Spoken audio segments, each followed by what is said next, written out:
Hello everyone and welcome to another Vibrant Music Teacher chat. Today I have 13 slightly random pieces of advice to share with you. I mean, not totally random, they're not about cooking or anything like that, but just little bits and pieces, and I'm hoping at least one of them will give you some food for thought, give you a new perspective on something you hadn't heard before. Even if you know 12 of them, if the 13th one is a gem for you, then I think that's a win. So I'm looking forward to diving into those and sharing them with you and your perspectives as well. So do add your pieces of advice, as random as you like, into the chat. I would love to read those and learn from the community as well. If you're new here, hello, welcome. We're not scary, so please join in with the chat. My name is Nicola Canton and I run a site called Vibrant Music Teaching and a practice app called Vivid Practice.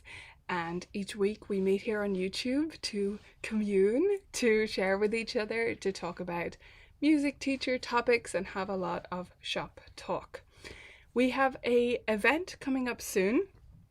I want to make sure you're all aware of. It's in February. It's actually going to be around Valentine's Day. So if you want to spend Valentine's Day with me, this is the event to sign up for. The details are at vibrantmusicteaching.com/PS because it's called the Practice Symposium. So PS for Practice Symposium, vibrantmusicteaching.com/practice symposium. As you might guess from the title, it's all about practice. So we're going to have special guests on. It's a 3-day event from a Tuesday to a Thursday around Valentine's Day, as I said, and we're live for 3 hours every day.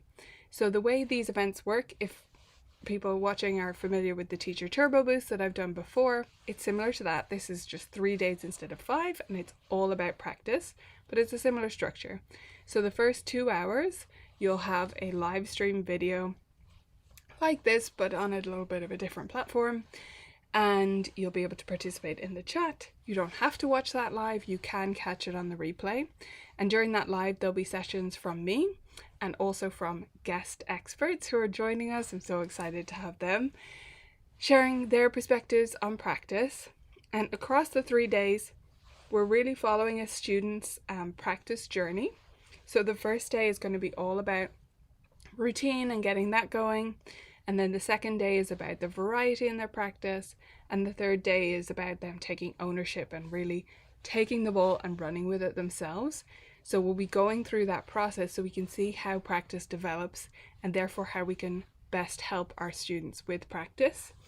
So if that sounds fun, I hope you'll come join us. If you are a member of Vibrant Music Teaching, you can get a special discount. Just go to the community forums to get the special link for that.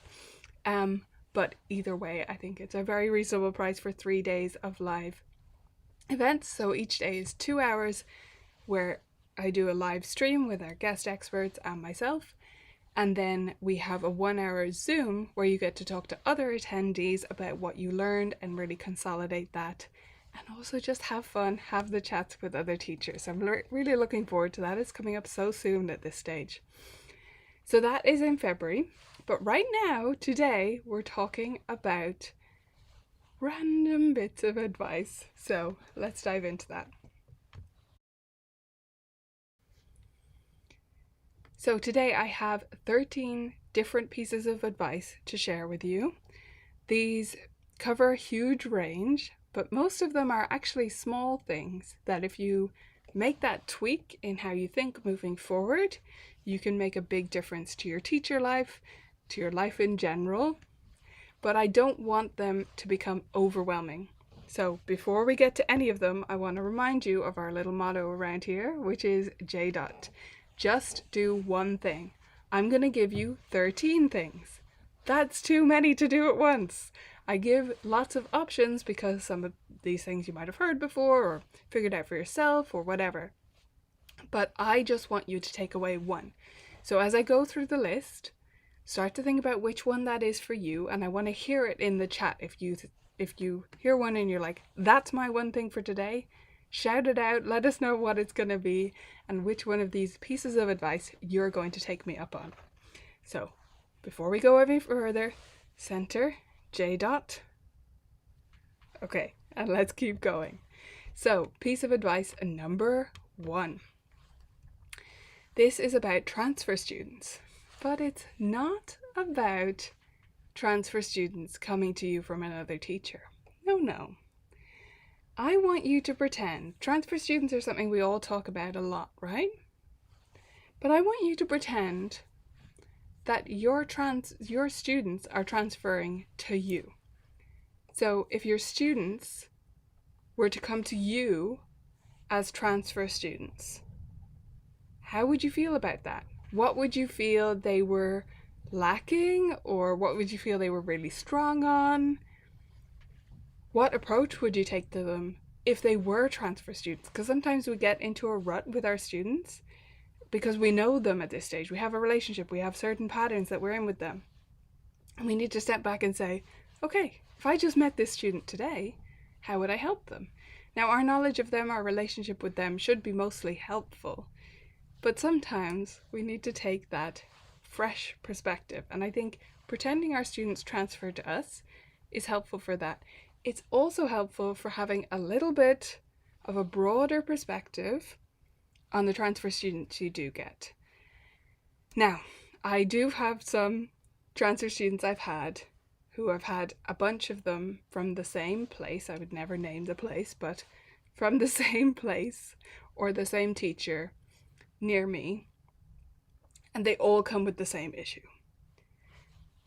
And that's a bit different. But if you have a one-off student and they can't read the notes, or they even wrote all the notes on their music, don't make assumptions about that previous teacher. You don't know what their plan was. You don't know whether that student is an anomaly or the usual. You don't know anything about it, right? So let's all have a little bit more empathy for other teachers, because I think we need that reminder when we do have real transfer students, and try to picture our own students as transfers from time to time. Number 2, this is a big one. I've said this already today in the beginner's course I'm doing at the moment, and that is to record your teaching. I will say this again and again and again until every teacher is doing it, because I really think there's no better way to improve your teaching. Whether you're a beginner teacher or well established with decades of experience, if you take videos of your teaching, make a point of doing this regularly, okay, maybe not every week, but regularly, and watch them back, you will learn so much. And going back to our previous tip, maybe pretend it's not you. Maybe pretend it's another teacher and you've been asked to give them feedback on how to improve their teaching. What would you say? Because I have to do this, or I get to do this because I've designed my studio that way pretty regularly. Yes, I record my own teaching often, and I often share clips inside the membership community, but I also have the other teachers who work at Colourful Keys record their teaching, and I watch all of their teaching for a week. So I do this 3 times a year, 3 weeks out of the year. They record all their lessons, I watch them all back, and I give them pointers. And often the flow of the pointers looks like, so I write it by the student's name, right? So let's say Andrew, right? And I have loads of tips. And then I watch Bernice, and I still have quite a few tips. And then by the time I get down towards the end of their week, I have less to say. And it's not because those lessons were better. It's because the same things apply. The same things come up again and again. So you'll start to notice these patterns in the way you speak, the way you introduce things, where you're wasting time in the lesson, how you could have prepared something better, how you sometimes aren't reading the student the way you can when you're not in the moment. It honestly is the best thing you can do. And absolutely everyone that I've ever met, I'm sure there are people out there who aren't like this, but I think they're the exception. Almost everyone in the world hates watching themselves. Okay? So that's not your excuse. The fact that you hate your own voice or you hate watching yourself on camera is probably not the best excuse, because almost everyone hates it. But it gets easier, and you get used to watching yourself, and you get better so much faster. So, number 2, record your lessons. Number 3, whenever your head is swimming, and we know how teachers' heads get, right? Whenever your head is too full, you've loads of ideas, you've loads of things that you need to do, you've parent emails to follow up on, whatever it is that's making your head swim. I think you can recognize this feeling. Let me know in the chat if you can. If you are having that feeling and there's too much in your head, the answer is very simple. Might sound too simple, but it works. Write it down. Once you get all those things on paper, all the things you could be doing or should be doing, once you get them all on paper, you'll end up seeing, especially if you take a moment to take a break and then come back to it, you'll see actually there's like at least 50% of it you don't have to do at all. It's not going to make any difference to your life or your business. So you just cross it off. But until you make that act of putting it on paper and crossing it off, it's just swarming around your head. And then you'll find other items on the list that will take you 2 to 5 to maybe 10 minutes to complete. And you should just blast through them because they're so quick and they will empty the clutter out of your mind. And then you'll be left with a few things that you need to consider more, and that's fine.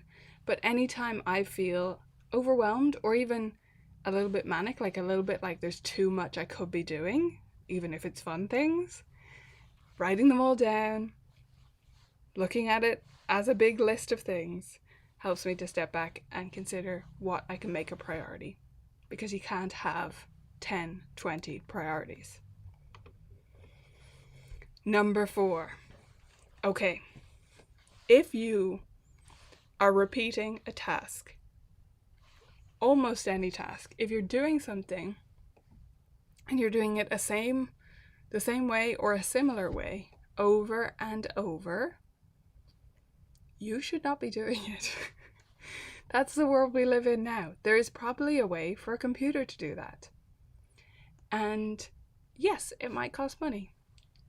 Sometimes getting a computer to do a task for you does cost money. You have to buy a software or enroll in a membership site or whatever you need to do. But how expensive is your time? If we take, say, your teaching rate, or even what you would make if you weren't teaching, if you took a regular job, what would you make as an hourly rate?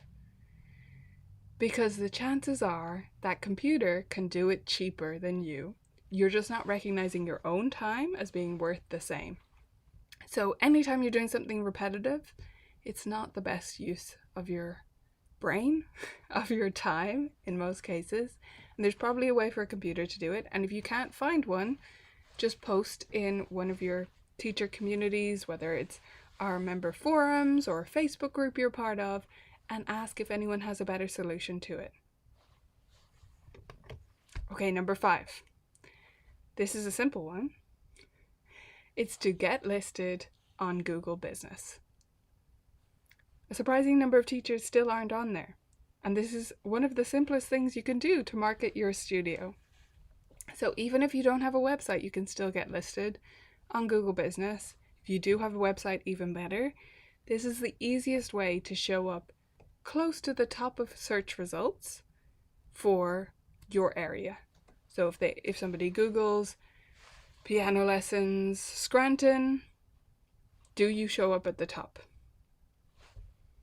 You probably can if you just get listed on Google Business and maybe get your parents to leave you a few reviews. It's simpler than it sounds. It might take a bit of a while to, sometimes they have to send you a code in the post and etc. But still, it's worth doing. It's one of the best simple actions you can take for your marketing. Number 6. If you have a student who is not concentrating, especially if they often are having trouble focusing during your lesson, what is one simple action you can take to improve the situation? There are lots of answers to this question, so write them in the chat. What can we do if we notice our student is having trouble focusing in their lesson, especially if they're doing it every week? What is a simple thing that we could do that is probably free, maybe almost free, depending on where you live, that might improve the situation a surprising amount. Any suggestions in the chat? What could we do to help our student focus more? Yes, that's one of the alternatives I was thinking of. Same here, get them to do something active, get them off the bench, change where they're sitting, similar, get them off the bench. That's not going to be my suggestion. This is more often overlooked in our teacher discussions, I think, and it sounds almost silly when I say it, so that's some of the best advice I can give. Does sound silly? Move them, yeah. It's not what I'm going to say. What I'm going to suggest is that you water them like a plant. Not literally pouring water over their head, but make them have some water. Like, they might be dehydrated. Kids aren't as good as adults, and some adults struggle with this too, but kids especially, they kind of forget, and they don't have it as easy a time paying attention to their thirst cues or other cues from their body. It's the same as when a kid says, oh, it hurts, and they can't really tell you where. Like, it moves from their stomach to their head. It's not because they're lying, it's because they actually don't have as good body awareness as we do. So, sometimes kids arrive to us straight from school or straight from football or something, and they actually just are dehydrated. And they start to get sleepy and they have trouble focusing even when we think we're doing fun things. And I found just making sure, so we have a jug of water and cups in our waiting room that we fill each day, so they can easily have some themselves there, or I can suggest it for them to go get some if I think they need a break for a second. But yeah, just make sure they have water. I also say this to parents in our email sequence that goes out to them. It's one of the tips I give them. Hey, try and make sure your child has had a little snack if they might need a snack, or they've had some juice or some water on the way to the lesson, and also that they've gone to the bathroom, so we can save that time. Those things go surprisingly far, and sometimes it doesn't occur to us.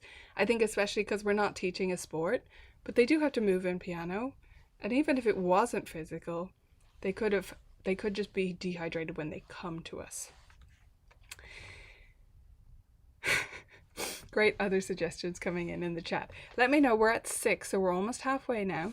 Let me know which one of these you might want to do as your one thing you're taking away from today. So number 7 is don't teach students that don't practice as if they do. So not don't teach students who don't practice. I don't believe in firing students. It's fine if you run a different type of studio to me. But personally, I don't fire students who don't practice. I don't have any kind of practice contract. But I do teach them differently if they don't practice. Now, this isn't if they don't practice for 1 week or even a month. It's those students you have who, with your best systems and your best intentions in the beginning and setting them up and talking to the parents and all of that, you did everything you could. But this student, they still enjoy their lessons. They still come every week, but they don't practice, or they hardly ever practice. Stop teaching them as if they do. Stop planning lessons that move them forward in a way that they just cannot. What if we pretended that music students just didn't practice, right? Just as a thought experiment for this case. But what if we lived in a world where practice didn't exist? Would that lesson be pointless? No, it wouldn't. We can't make as fast progress without the practice, which is why we focus on it so much. But we can have a great musical experience every week. They can learn something just at a more gradual rate. So if you have students who perennially don't practice, stop teaching them as if they do. Number 8. If you're ever feeling a bit with your teaching, a bit meh, and you can't really figure out why you're feeling a bit dissatisfied, disinterested, burned out, if it's feeling stronger than that, you're not really sure, everything seems to be going fine, you really like all the kids you teach, you like your hours, you're happy with what you're charging. There's nothing really wrong with anything, but you're just feeling a bit jaded or something. Try some new repertoire. Maybe you just aren't mixing it up enough. Sometimes we can find books that we think these are fantastic and they work so well for students that we don't want to try other things because we have an answer that works. But it is perfectly valid for you to bring a new book into your studio, to experiment with new repertoire, just because it's more interesting for you. Because students pick up on how you feel. Okay? So if you're just a bit bored of that piece, or you're teaching it too many times in that week, it's going to come through to them. They're not going to be as jazzed about it as they would be if it was something you found really exciting. So it does have to work for students, but also it has to work for you. And I think we need to mix it up enough that we stay energized about the music that we're teaching. Number 9, learn some dances in basic meters to teach these concepts. So learn a simple dance move or make one up in 3/4, in 4/4, and in 6/8, I would say, at a minimum. Make up your little dances and teach them to students. I mentioned several times here and elsewhere that I did a lot of Irish dancing growing up. So I did Irish dancing basically from age 4, with a year or 2 off somewhere in there, until age 21. Right, so that's a long time. Now, I wasn't amazing. I didn't practice my Irish dancing as much as I practiced my piano. So I was never the star performer, but I was part of a group and we did youth exchanges around Ireland. We sort of represented Ireland at these different festivals and stuff. And it was really fun. So I was involved with Irish dancing the whole way through. And because of that, I never struggled with feeling different meters in music. Because to me, even if they weren't dance pieces, that's what they were. Oh, this one feels like a jig. It makes sense to me why that's different to the one that feels like a waltz, etc. So, some simple dance moves. You don't have to be an amazing dancer, and I don't teach my students anything super fancy, but I do teach them simple dance steps in 3/4, 4/4, and 6/8, and we practice them with me like vamping at the piano and with tracks, and that way they really understand what meter is and what it does. Yeah, absolutely fits in with the Delcroze thing as well, and several other educational philosophies like that. Okay, number 10. Learn things at least every week, I would say, outside of music and teaching. So make it a point to learn something new outside of music and teaching every single week. Do you do that already? I know sometimes I don't quite manage this. And it shows. And it doesn't show instantly, so it's kind of sneaky. But if for, a consistent period, I'm not making a point of learning things that are not directly related to my job, it starts to show. I start to have less inspiration for teaching. I start to feel it in different ways. So, do you have a hobby? Write it into the chat if you do. Do you have something you do outside of teaching, outside of music entirely? So I'm going to say, just for our purposes right now, it doesn't count if it's just another instrument or like choir or something like that. Do you have things that you learn that are nothing to do with your job? Number 11, we're getting down to the wire, so let me know. I'm going to be wanting to hear which one is your one thing that might make a difference for you this week. Number 11, connect with other teachers. You're doing it right now if you're watching live, but find different ways of connecting in person or online or both ideally.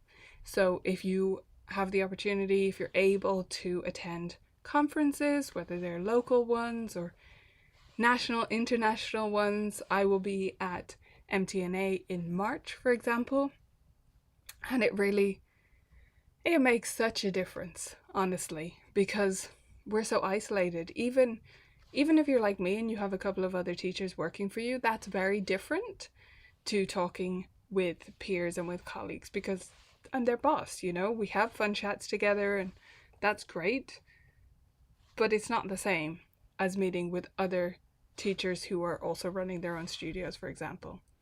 So find ways to meet up in person if you can, or at online events. Like, we have our member huddles inside VMT. So in our Vibrant Music Teaching membership, members can attend huddles once a month at 2 different times where they can talk to other teachers and have chats about things. We also have our practice symposium coming up, so that's another great place to connect with other teachers, because we'll have our daily huddles within that. So every day the attendees are able to go on Zoom after the sessions and go into breakout rooms to talk in small groups about the day's sessions and what they're learning. So if you don't have any teacher friends, please find a way to reach out. It's not as scary as it sounds like it's going to be if you're new to it. I know it can be intimidating at first, but they're not all going to ask to see your degrees and doctorates. They're not going to be snooty. Every teacher group that I've been a part of, at least, or most of them, have been overwhelmingly positive and welcoming. So you can find a community like that for you too. Number 12. If you're frustrated with something, say a parent emails you or says, or maybe a student, or maybe someone else in your life, if you're feeling frustrated, don't respond right away. But don't lose the fire either. I think we often give this advice of waiting a minute to answer something if we are feeling angry, because we don't want that to come through in our response, even if we feel really indignant about the request that's being made or the comment or whatever it is. So I definitely think we need to take a beat to let ourselves calm down a bit and answer from a place of empathy and professionalism. However, don't let that mean that you just acquiesce, that you just give in to whatever the request was, or whatever the case may be. So for example, if you get an email from a parent requesting a makeup lesson and your first thought is, I hate them, I don't want to do a makeup lesson, I can't believe they asked me, this is so infuriating, why don't they think about my feelings, I have a life too, etc. You don't respond when you're feeling like that. But you also don't then leave it 3 days. I would never leave it 3 days for a parent email, but let's say 24 hours, and then just give in because you calmed down. You need to keep a little bit of that fire that makes you stick to your guns, but in a professional way. Okay, and last one, be your own teacher. I talked about this in a letter I sent out recently, an email I sent out last week about being your own teacher, but being a kind teacher. So the revelation I had, which sounds incredibly stupid, but I'm sure some of you will relate. In my own practice, we often have to act as our own teacher. If we don't currently have a music teacher, we have to act as our own teacher, right? And it's been that way since, for a long time for me. I haven't had a regular teacher in that way for a long time. So I am my own teacher, but what occurred to me is I am now a teacher of an adult student. I am an adult now. I think we know that, yes? And I knew that, of course, but I hadn't connected the dots to the type of teacher I am for an adult student versus the teacher I was being to myself, which was like a mean version of a teacher for a child. So it wasn't even a version of a teacher that I would be for an actual child. But it was, more about holding them accountable and trying to hold myself accountable in this way and like, yes, you can, and, And that's not really what I do for adult students. I don't really push them because I feel they push themselves enough. They're hard enough on themselves. Not that I'm hard on kids either. I think you know what I'm saying though. I err on the side of kindness, like extreme kindness with my adult students, because I know how tough they are in their own heads. And it would be the same for any student who I thought was particularly hard on themselves. I go into the mode of being extra, extra kind and forgiving, not that they need my forgiveness, so that I'm balancing them out. So if I am my own teacher, and I am currently an adult student who is hard on themselves, as most adult students are, then I need to be kinder to myself as my own teacher. I hope that makes sense. Okay, those were your 13 suggestions. Let me know which one you're going to do. I'll just give you a quick review. You can pick one or two and let me know which one it is for you. So, treat your students, or in your mind, go through the process of treating your students as if they're transferring to you. What would you teach them differently? What might you notice if they were transferring to you from another teacher? Record your own teaching. Take videos of your own teaching, watch it back, write notes to yourself, without being mean, without being hypercritical, in a way to give positive, constructive feedback to yourself to improve your teaching. Number 3, if your head is swarming, write a list of everything that's in your head, cross out all the things that you don't actually have to do at all, do all the things that will be super quick and you could just knock out of the park in an hour, and then look at what's remaining and consider which the priority is. Number 4, if you are repeating a task regularly, see if there's a way for a computer, a robot, to do it for you. Number 5, get yourself a listing on Google My Business if you don't have one already. Number 6, if your student is unfocused, not concentrating, a bit sleepy, make sure they are hydrated. Number 7, don't teach your students who don't practice as if they do practice.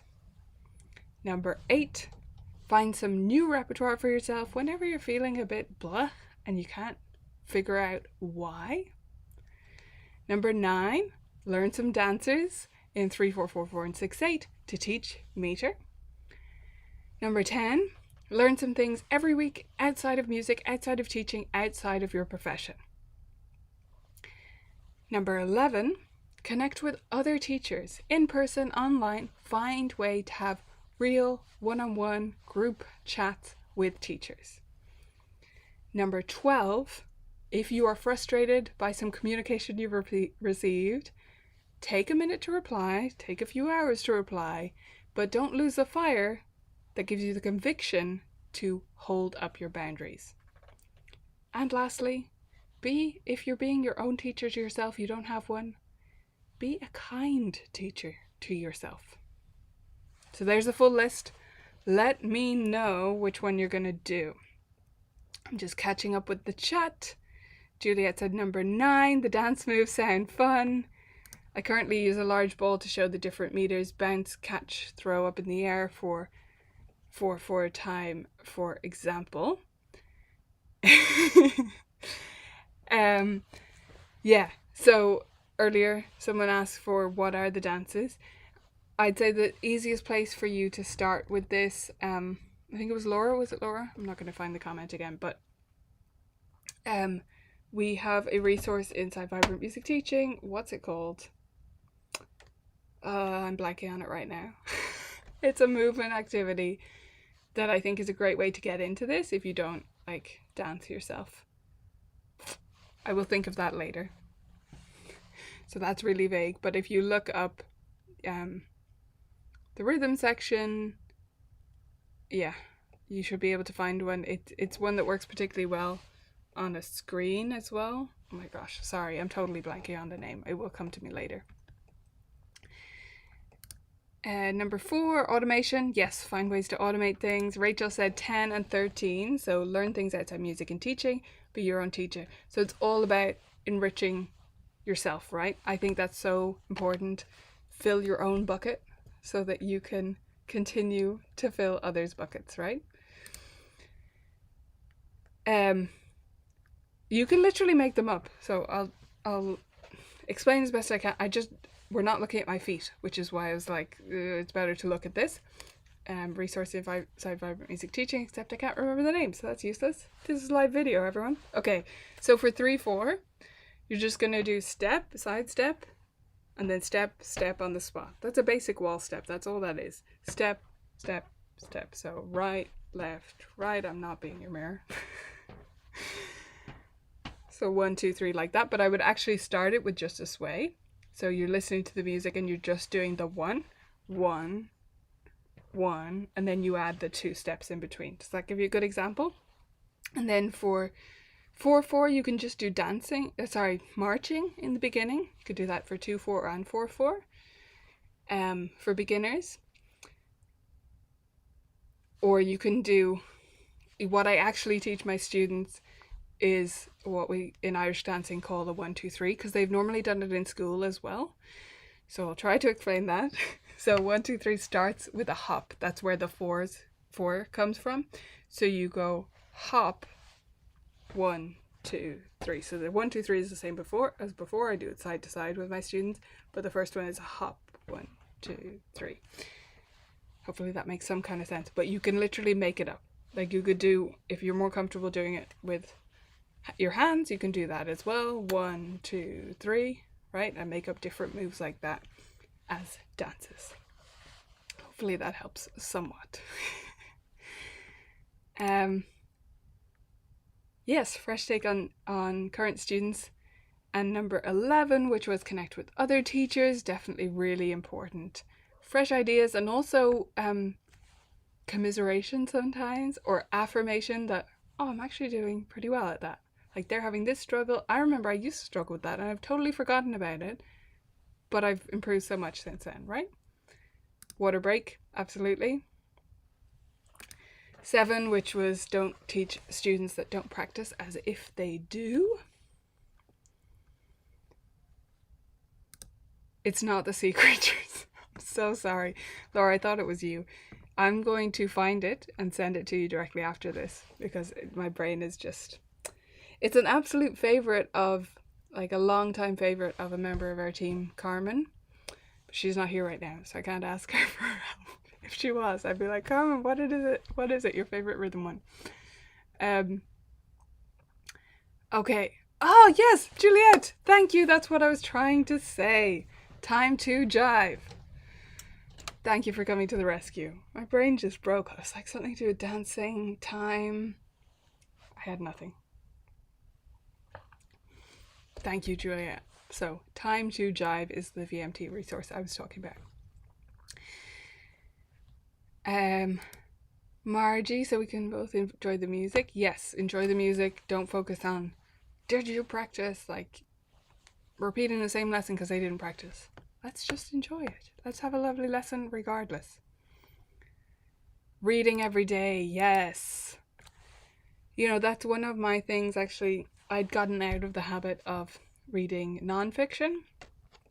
So I'm kind of getting back into that at the moment. I'm a very steady fiction reader, which, you know, that's how I wind down in the evening. But, and I don't like to read non-fiction before I sleep, but I used to read more of it, and I used to listen to more non-fiction audiobooks, and I kind of fell out of the habit, so I'm getting back into that at the moment myself.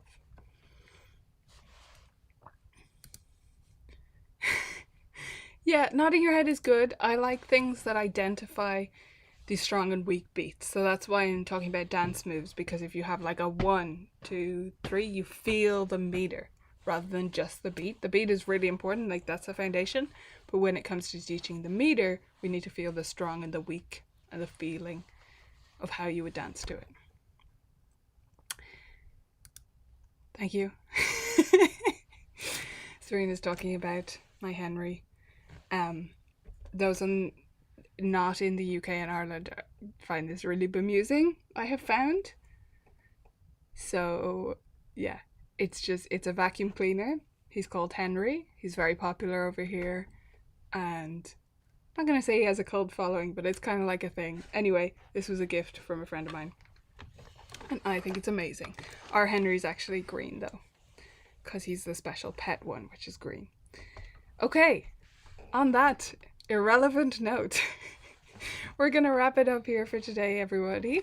Thank you all so much for joining me. I hope my random pieces of advice were useful for you. If you have any special requests, topics that you'd love to see here on the show, do let me know. You can leave a comment on this video or find me on Instagram at Colourful Keys and let me know what you'd love to see here on the show as we continue into 2024 and beyond. Yeah, let me know what topics you want to hear about this year as I line up my calendar. And thank you all so much again for coming. It's been a blast, and I'll see you next week. Bye, everyone.